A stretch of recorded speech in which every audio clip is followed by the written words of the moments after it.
Hello everyone, welcome back to new video. So you can see very old temple behind me. This is Jidikallu Rama temple and it belongs to Treta Yuga. So చాలా పాత temple Treta యుగ కాలంలో చాలా చరిత్ర ఉన్న temple ఇది. దీని గురించి కథ చెప్తాను. వెనకాల దీని మెయిన్ కథ ఉంది. రామాయణంలో ఒక ముఖ్యమైన ఘట్టం ఇక్కడ జరిగింది. అదేంటో మనం తెలుసుకుందాం.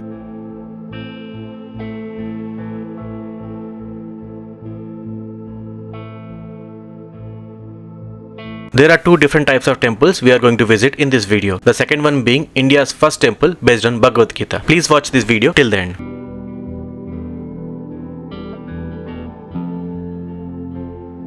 సో గుడి దర్శనం అయితే బ్రహ్మాండంగా అయిపోయింది. ఇప్పుడు గుడి గురించి తెలుసుకుందాం.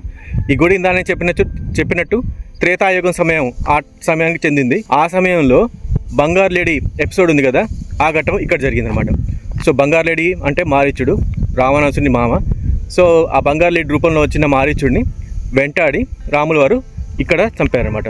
ఇక్కడ చంపిన తర్వాత అతను క్షమించమని కోరుకుంటే సో అక్కడ ఈ స్థలంలోనే రాముల వారు స్వయంపోయారు. సో అదనమాట చరిత్ర ఈ గుడిది. సో చాలా ఇంపార్టెంట్ గుడి, అందుకని నేను చెప్తున్నాను. అది కాకుండా దీన్ని మరో భద్రాద్రి కూడా అంటారు. This called another Bhadrachalam which is very famous temple, Rama temple in Telangana. ఇంకా ఇవే కాకుండా చాలా ప్రత్యేకతలు ఉన్నాయి. ఒకటి ఏంటంటే ఇక్కడ ఓన్లీ రాముల వారి విగ్రహం, అంటే వేరే విగ్రహాలు కూడా ఉన్నాయి వేరే సెపరేట్గా. రాముల వారు, సీతమ్మ, లక్ష్మణులు వేరే విగ్రహాలు వేరేగా ఉన్నాయి. కానీ సింగిల్గా కూడా రాముల వారి విగ్రహం ఉంటుంది. అది కూడా మీసాలతో ఉంటుంది. సో అదొక ప్రత్యేకత. అది కాకుండా రాముల వారి స్టాచ్యూ కిందనే ఒక చిన్న పాండ్ లాగా ఉంటుంది. అక్కడ తాబేలు ఉంటాయి, టాటాయిస్లు ఉంటాయి. సో అదొక ప్రత్యేకత. చాలా చాలా చాలా యాక్చువల్లీ చెప్తున్నా, చాలా ఇంపార్టెంట్ టెంపుల్ ఇది.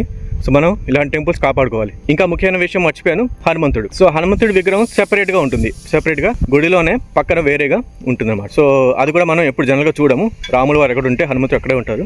కానీ ఇక్కడ మాత్రం సెపరేట్గా ఉన్నారు. ఈ టెంపుల్ మీరు కనుక హైదరాబాద్కి వస్తే, హైదరాబాద్ నుంచి 2 hours ఉంటుంది ఈ temple. So Hyderabad on the way Bhuvanagiri, Yadagirigutta ఆ వేలో ఉంటుంది. సో యాదగిరి గుట్ట దాటిన తర్వాత అక్కడి నుంచి ఒక అరగంట ఉండొచ్చు. సో యాదగిరి గుట్ట కానీ, భువనగిరి ఫోర్ట్ కానీ, వాటి మీద కూడా వీడియోస్ ఉన్నాయి మన ఛానల్లో. సో అవి కూడా చూడండి తప్పకుండా. మరొక ప్రత్యేకత ఏంటంటే ఈ గుడిని వీరాచలం కూడా అంటారు. రాముల వారి పాదాలు కూడా మీరు చూసుకోవచ్చు. నేను చెప్పాను కదా పాండ్, దాని పక్కనే ఉంటుంది. సో అవన్నీ నేను వీడియోలో పెడుతున్నాను, చూడండి మీరు. సో అదనమాట, చాలా ప్రత్యేకతలు ఉన్న గుడి ఇది. ఈ గుడిలో బాగా రెనోవేషన్ వర్క్ కూడా జరుగుతుంది. చూసుకోవచ్చు, ఒక చిన్న మండపం లాగా కడుతున్నారు. అలాగే స్ట్రైట్గా గుడి దగ్గర ఒక రోడ్ లాగా వేస్తున్నారు. సో బాగానే వర్క్ జరుగుతుంది ఇక్కడ. సో గుడికి బయట ఏదో ఒకటి కట్టారు ఇలాగా. ఇక్కడ ఏంటంటే రామాయణం సంక్షేపంగా రాశారు. చాలా నచ్చింది నాకు. సో మొత్తం ఒక రౌండ్ చుట్టి మీకు చూపిస్తాను ఎలా ఉందో. చదవడానికి మీకు ఇబ్బందిగా ఉంటుంది, కానీ అసలు ఎలా ఉందో మీకు ఐడియా వస్తుంది.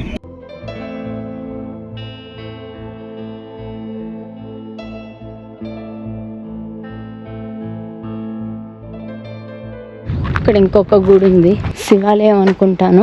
దర్శనం చేసుకుని వస్తా. ఇలా వెళ్తే కులంలోకి వెళ్ళిపోవచ్చు.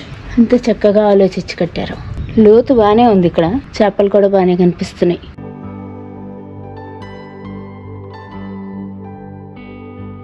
సో జీడికల్లు టెంపుల్ దర్శనం అయిపోయింది. దాని తర్వాత మాకు ఇక్కడ వస్తూ ఉంటే దారిలో భారతదేశపు తొలి గీతా స్తూపం కనిపించింది. సో ఏంటో చూద్దామని వచ్చాము. లోపలికి వెళ్తే కానీ మనకు తెలియదు యాక్చువల్గా ఏంటో.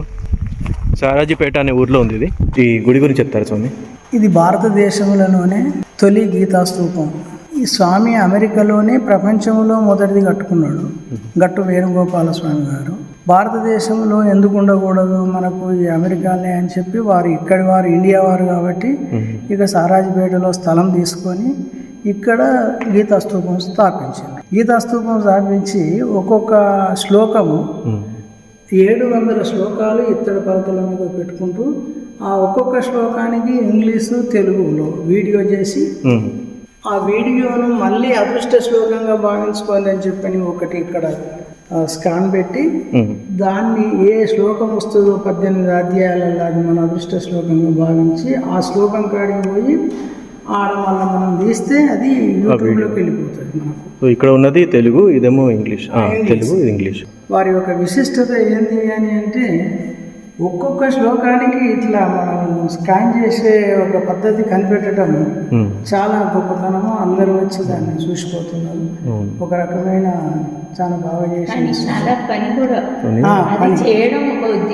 పని ఒక ఉద్యమమే. ఇంకా మీరు ఇందాక చెప్పినట్టు అది పాడవకుండా కూడా ఉంటాయి పలకలు కూడా.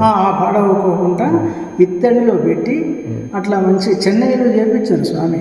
ఒక్కొక్క పలకకు 5,000 ఖర్చు వచ్చేది. ఏది స్కాన్ చేయడం అనుకోండి, అది చేయడం అనుకునే అంతైనా కూడా కమర్షియల్గా ఏమాత్రం భయపడకుండా ఎంత ఖర్చైనా మంచిది అని చెప్పి ఆ యొక్క భగవద్గీత ప్రచారం కావాలి. వారి యొక్క ఉద్దేశం ఏంటంటే భగవద్గీత రోజుకు రోజుకు మరుగుపడిపోతుంది. విదేశాలలో మన భగవద్గీతను ఎక్కువ చదువుకుంటున్నారు, కానీ మన భారతదేశంలో తక్కువ పోతున్నదనే ఉద్దేశం మీద వారికి భగవద్గీత ప్రచారంలోకి తేవాలని చాలా బాగా రామాయణము, భారతము, భాగవతము ఇవన్నీ కూడా నోటికి కంఠస్థమై ఉన్నాయి వారికి. మొన్న తులచార్చన చేసిందండి గీతా జయంతి రోజు. 700 శ్లోకాలు అలవోకగా చదువుకుంటూ వాటికి అర్థాలు చెప్పుకుంటూ ఒక 3-4 గంటల దాకా చాలా బాగా చేసింది. మొత్తం ఎన్ని శ్లోకాలు ఉన్నాయండి? 700 శ్లోకాలు అండి. అన్ని శ్లోకాలు ఉన్నట్టేనా? అన్ని శ్లోకాలు భగవద్గీతలో 18 అధ్యాయాలలో ఒక్క శ్లోకం లేకుండా మొత్తం 700 శ్లోకాలు. ఇప్పుడు పైన ఉన్నది పరమాత్మ శ్రీకృష్ణ పరమాత్మ. ఆయన విశ్వరూపంలో ఏదైతే చూపించాడో అర్జునుడికి అదే విగ్రహం పెట్టుకున్నాడు. కృష్ణుడు కనపడతలేడని కొందరికి అని అనుకుంటారు, కానీ శ్రీకృష్ణ పరమాత్మని విగ్రహం పెట్టుకొని మన ముందు కింద ఎవరిని పెట్టిండంటే ఆయన జెండాపై కపిరాజుని ఆంజనేయుడు కురుక్షేత్రంలో రథం మీద ఉంటాడు. ఆయన ముందు పెట్టుకున్నాడు ఆంజనేయ స్వామి. భారతానికే మూల పురుషుడైనటువంటి వ్యాస మహర్షి, ఆ వ్యాస మహర్షిని పెట్టి భగవద్గీత రాసిన వారు మనకు మూల పురుషుడు కూడా ఆయన. ఇది మళ్ళీ ఆ తర్వాత 3 పీఠస్థులు భగవద్గీతకు భాష్యాలు రాసినారు. ఆది శంకరాచార్యులు, భగవద్ రామానుజాచార్యులు, మధ్వాచార్యులు. ఆలోచన చాలా బాగుంది. ఇంకా చాలా బాగుంది. దీన్ని ఇంప్లిమెంట్ చేయడం అంటే అసలు ఇంకా అది మొన్న మా వచ్చి అభిషేకం చేయాలంటే ఇబ్బంది అవుతుందని మళ్ళీ అది కూడా కట్టాడు. మొన్ననే 1,00,000 రూపాయలు పెట్టి ఇంకా మళ్ళీ 3-4 ఎక్కేటానికి అన్ని పాలాభిషేకం చేసి అభిషేకం చేయించడానికి పైన. ఇదేంటండి చక్రం? నాయన ఇది చెప్పండి, అదృష్ట శ్లోకాన్ని పొందండి అని నమూనా పెట్టండి. ఇప్పుడు ఇంకా పర్మనెంట్ కాలేదు. దీంట్లో ఒక వాచ్ వస్తుంది, అది బటన్ వత్తితే ఈ 1వ అధ్యాయం నుండి 18 అధ్యాయాల దాకా ఈ గీట్లు పెట్టి చూడాల్సింది. అయితే అక్కడ ఎక్కడ ఏ మూల మీద అయితే అక్కడ మనకు ఆ శ్లోకం వచ్చినట్టు. అప్పుడు ఇక్కడ ఒకటి గద్దె కట్టి భగవద్గీత ఒక పుస్తకం కూడా పెడతారు. పెట్టినప్పుడు ఏ శ్లోకం వస్తుందో అక్కడ తీసుకొని చదువుకుంటారు. ఇలా 2 చైర్లు ఇట్లా ఉంటాయి. పెద్ద మనుషులకు స్కాన్ చేయరాదు కదా, పిల్లలకు కొందరికి చేయరాని వాడుకుంటే అట్లా ఆ ఉద్దేశం మీద పెట్టారు స్వామి. అది పూర్తి కాలేదు ఇంకా. సో దర్శనం అయితే అయిపోయింది, బ్రహ్మాండంగా అయిపోయింది. చాలా చాలా డిఫరెంట్ టెంపుల్, చాలా బాగుంది. తప్పకుండా విజిట్ చేయండి జీడికలు వస్తే. జస్ట్ మీకు శాంపుల్ చూపించడానికి ఏమవుతుందని చూపించడానికి మేము వీడియోకి ఒకటి స్కాన్ చేసి చూసాము. యూట్యూబ్లో వీడియో ఓపెన్ అయింది, అది చూపిస్తాం మీకు. సో ఇదిగోండి శాంపుల్. ఏదైనా మీరు స్కాన్ చేస్తే మీకు ఒక అదృష్ట శ్లోకం వస్తుంది, చెప్పాను కదా, అని చెప్పారు కదా. సో దాన్ని బట్టి మాకు వచ్చిన శ్లోకం ఇది. అట్లా మీరు చూసుకోవచ్చు. ఈ ఛానల్ కూడా సబ్స్క్రైబ్ చేసుకోండి. So that's it for this video then. So I am not forgetting the quote for today is to travel is to live. So simple quote, to travel is to live. So that's it. Then see you again in the next video. మళ్ళీ next వీడియోలో కలుద్దాం. అప్పటిదాకా సెలవు.